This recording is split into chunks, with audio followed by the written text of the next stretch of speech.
If you're in your 30s and your fitness is declining and you don't know what to do, this episode is for you. Keep watching.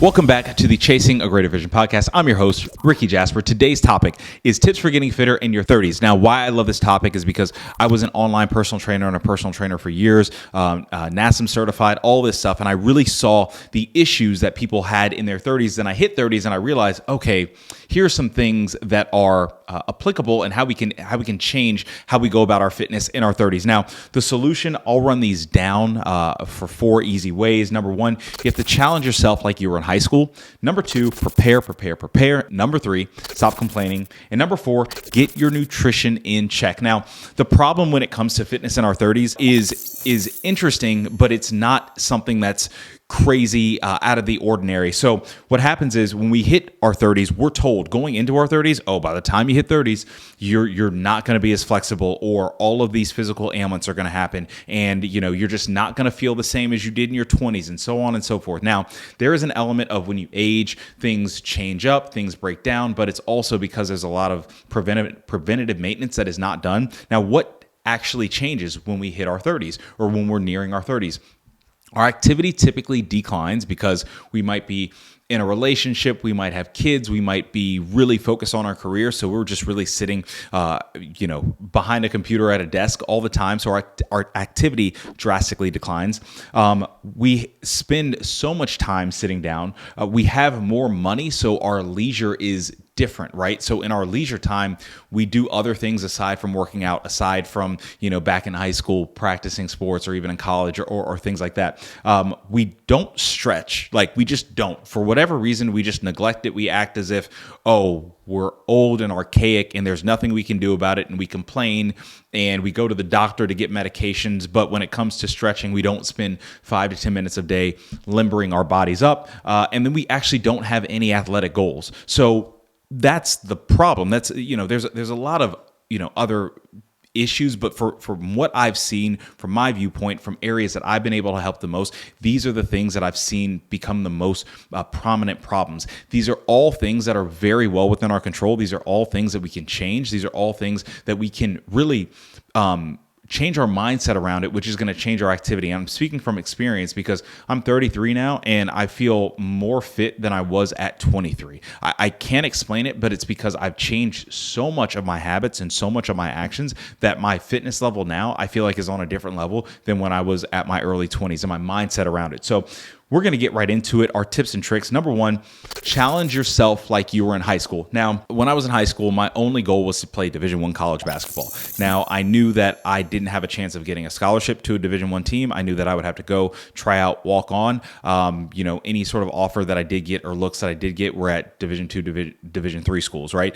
So I worked like a dog all the time. I had a challenge. I challenged myself every single day. I worked extremely hard every single day towards a goal, right? And because I had a singular focus, it allowed me to add structure to my day. It allowed me to add purpose around my fitness. So I was able to build systems around my day to aid in my goal, right? When you don't have a challenge that you're trying to get after, what happens is it just kind of goes by the wayside, right? There's things that, like basketball, for example. I just don't play basketball anymore right now. I don't have, a challenge in front of me. I'm not trying to make a team. I'm not going to the NBA, all these other things. So I just don't do it. And I don't even do it for leisure anymore. And it's not because I don't love the sport. I'm like, what am I here for? Now, I really love running. I really love functional training because I've started to compete in high rocks, and I'm now, this year want to run a few half marathons and want to run a marathon, right? So there are things that I'm looking at, and I'm like, well, these are challenges that are in front of me that on a daily basis are going to aid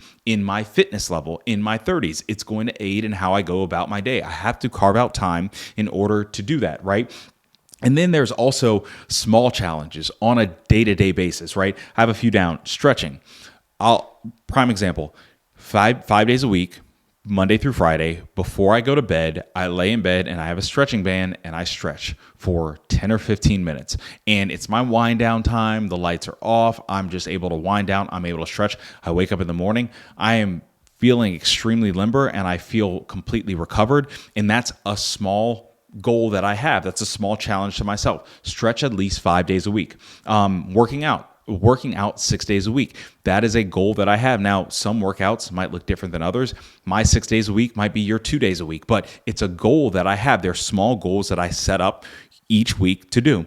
My water intake right now, I'm realizing, hydration is a massive part of recovery. Hydration is a massive part of aiding in proper nutrition. So I make sure that I get at least 100 ounces of water every single day. The ounces of water can come in form of, water in a protein shake. It can come in water in a form of adding electrolytes in. It doesn't have to just be drinking straight water, but it has to come in a form of water that has anything in it that can also aid in my nutrition. The other thing is steps.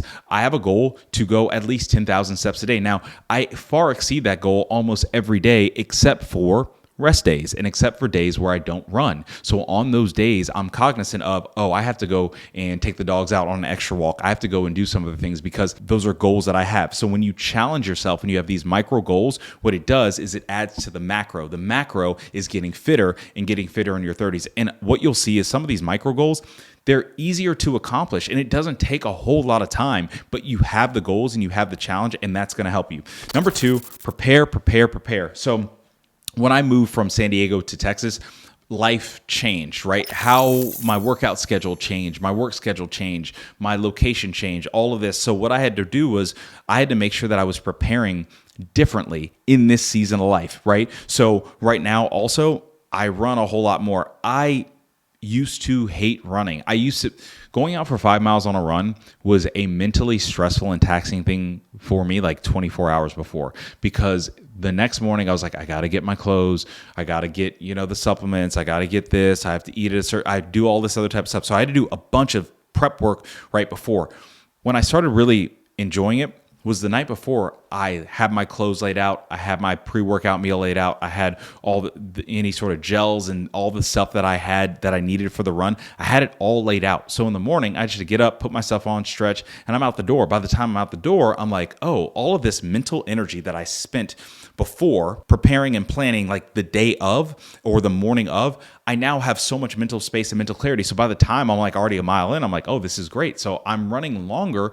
1, yes, because I'm getting fitter, but 2, because I'm like all of that mental space that I spent being frustrated about all of the things that I need to do, checklist stuff, I had already taken care of it the night before, then I got a good night's sleep. So when you prepare, you already help yourself. Now, the other thing about preparation is having an objective before you get to your workout, before you get into your eating habits and your nutrition.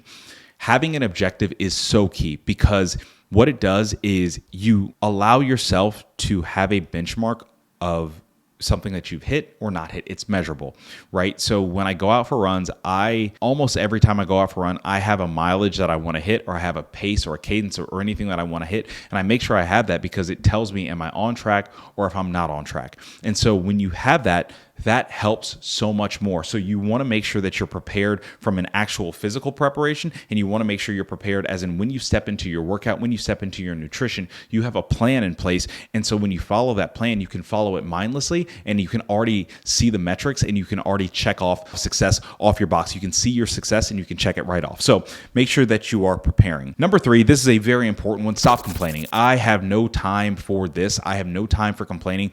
If there's excuses and there's reasons. Reasons are legitimate, right? Reasons for not being able to work out, reasons for not being able to keep your health in check, reasons for not being able to keep your nutrition right.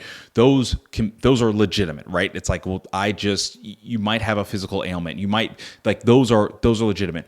But excuses, I have no time for able-bodied people who have time to sit and scroll, who have time to sit and watch TV and watch endless Netflix series and do all of this other type of stuff to distract themselves, but will sit back and say, I don't have 15 minutes to put towards my health, right? I don't have 15 minutes to make some sort of healthy meal. I don't have if you have a reason, that's completely okay. But excuses and just for a pity party, that makes no sense. Complaining is one of the things that it's a habit that just feeds on itself. I talk about this in 2022.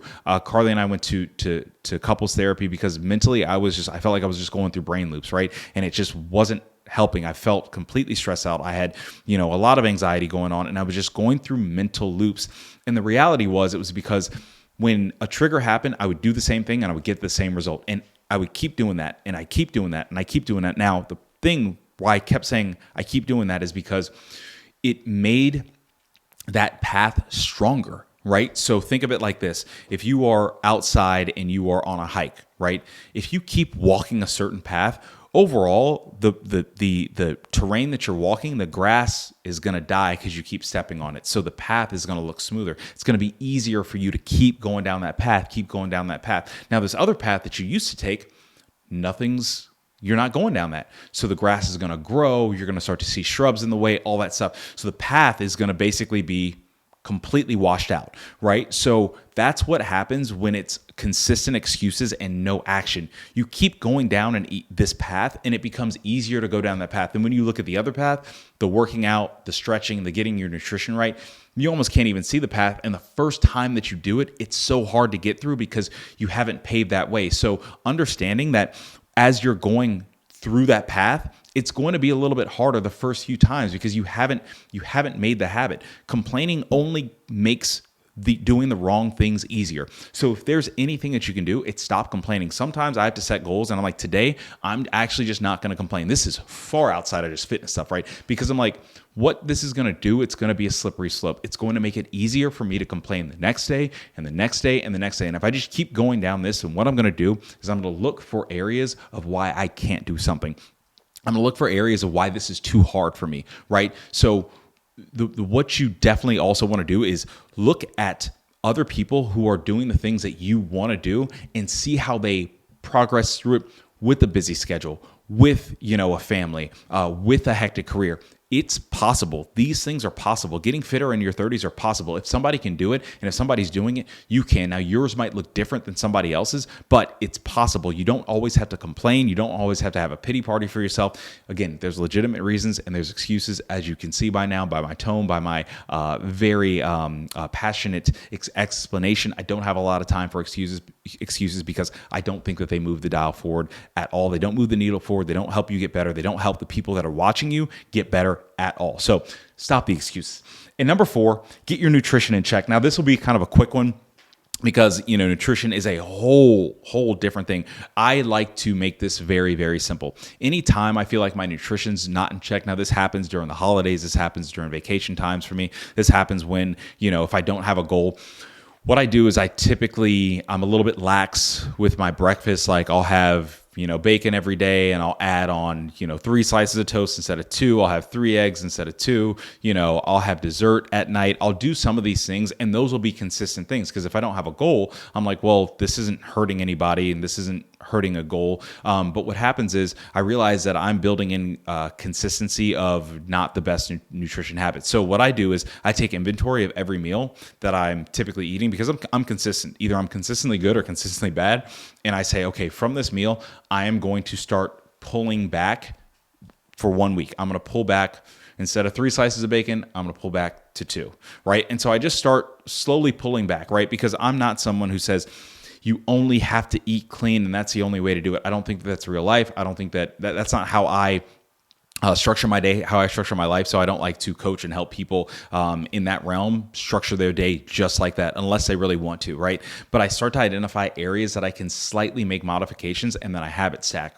So when I habit stack, I'm like, okay, well, I've done this week. Now it's easier to make a pullback the next week because I'm not just going cold turkey and saying, now every single meal has to be completely clean. I'm like, no, here's from a baseline where we're at, and I'm just slowly starting to pull. So by that, even if I don't see results immediately, I know changes are happening because I'm making changes with my nutrition. And over time, after week 6, the week 6 nutrition looks completely different than week 1 because over time I've habit stacked, I've changed up my nutrition slowly but surely, and that drop off is massive. And then I'm back to a nutrition level that is so much easier. So I hope that this helped you out. So tips for getting fitter, to run it through. Number 1, challenge yourself like you were in high school. Find that fire that you had in high school and apply it to something. Number 2, prepare. Make sure you're prepared from a physical standpoint, from a clothing standpoint, and from a nutrition standpoint, and also from a goal standpoint. Number 3, stop complaining. We just have to stop this. If you spend more time complaining than you do actually taking action, you are wasting your time and everybody else's time. And number 4, get your nutrition in check. Now, if you know, and if you've seen these past podcasts, you know that I'm really locked in on helping IT professionals help themselves by just giving them the tools, techniques. I have a 30-day fitness challenge for remote IT professionals that takes you 30 minutes or less. If you need something like that, if you need a system, you need guidance, you need something from a certified source, and I've been coaching and doing this stuff for years, click the link that you see somewhere in the description. It will be there for you to scoop up. And then if you want anything deeper or more in depth, contact me directly, Rickey Jasper II. That's RickeyJasper2.com. I'd be happy to help you out. So I hope that you enjoyed this message. If you did, I will see you in the next one. Peace. Thank you so much for watching this video. We have clips and content coming out every single week, full videos on Thursdays, and clips coming out almost every single day. You can subscribe to this channel if you like it. Also, please send it to somebody who you know needs this message or any message that you see, and we will see you in the next video.